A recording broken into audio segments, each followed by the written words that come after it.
Insurance ایک ایسا معاہدہ ہے کہ جس کے ذریعے انسان اپنی جان اور اپنی جو زیر ملکیت اشیاء ہیں ان کا تحفظ حاصل کرتا ہے۔ تو ہم انشورنس کے بارے میں جانیں گے کہ انشورنس کیا ہے۔ اس کی تعریف جو بیان کی جاتی ہے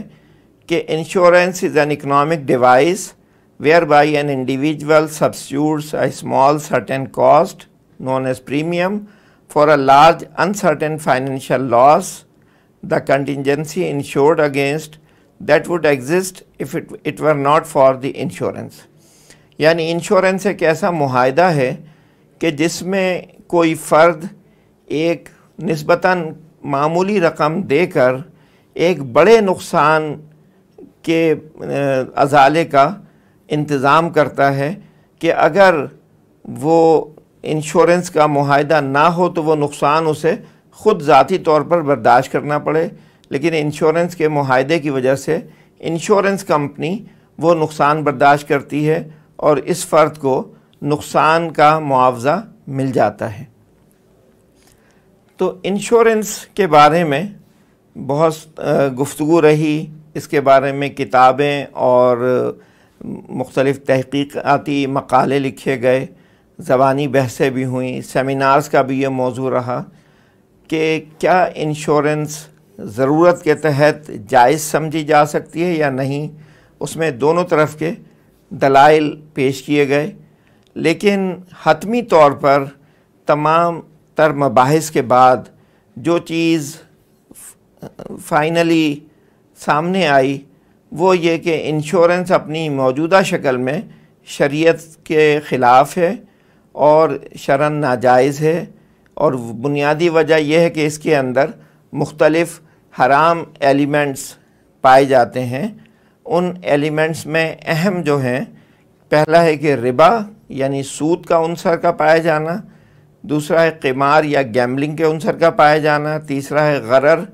یا غیر یقینی پن، معاملات کا غیر واضح ہونا، یہ بھی اس میں پایا جاتا ہے، اور دوسروں کا مال ناجائز طریقے سے کھا لینا، اکل المال بالباطل جسے کہا گیا قرآن میں، وہ عنصر بھی پایا جاتا ہے، اور خاص طور پہ لائف انشورنس میں قانون وراثت کی خلاف ورزی بھی ہوتی ہے۔ تو یہ تمام چیزیں ہیں کہ جن کو دیکھتے ہوئے علماء نے یہ کہا کہ انشورنس درست نہیں ہے اور مسلمانوں کے لیے جائز نہیں ہے کہ وہ موجودہ شکل میں انشورنس کے معاہدے کو اختیار کریں۔ یہ چیز نہ صرف انفرادی طور پر علماء کے درمیان اور اسکالرز کے درمیان زیر بحث آئی، بلکہ بہت سارے کلیکٹیو فقہی فورم یا ادارے جہاں جو بھی مسائل نئے سامنے آتے ہیں ان کو اجتماعی طور پر غور و فکر کیا جاتا ہے اور اس کا شرعی حل پیش کیا جاتا ہے۔ تو ان اجتماعی اداروں میں بھی انشورنس کا موضوع زیر بحث لایا گیا، اور تقریباً تمام جگہوں سے ایک ہی جیسا فیصلہ آیا کہ جو اس سے پہلے مختلف حرام عناصر پیش کیے گئے کہ انشورنس میں پائے جاتے ہیں، تو یہ تمام فقہی ادارے اسی نتیجے پر پہنچے کہ یہ حرام عناصر انشورنس کے معاہدے میں موجود ہیں، اور جس کی وجہ سے انشورنس کا معاہدہ اپنی موجودہ شکل میں ناجائز ہے۔ ان اداروں میں مثال کے طور پر Islamic research institute Jamia Azhar, council of grand علماء آف سعودی عربیہ، اسلامک فقہ اکیڈمی آف رابطہ عالم اسلامی، المجمع الفقی الاسلامی of OIC، council of Islamic ideology of Pakistan, مجلس تحقیقات شریعہ لکھنؤ انڈیا، یہ وہ تمام ادارے ہیں کہ جو بہت موقر ادارے ہیں، اور ان میں مسلمانوں کی رہنمائی کی جاتی ہے مختلف امور کے حوالے سے۔ تو اب اگر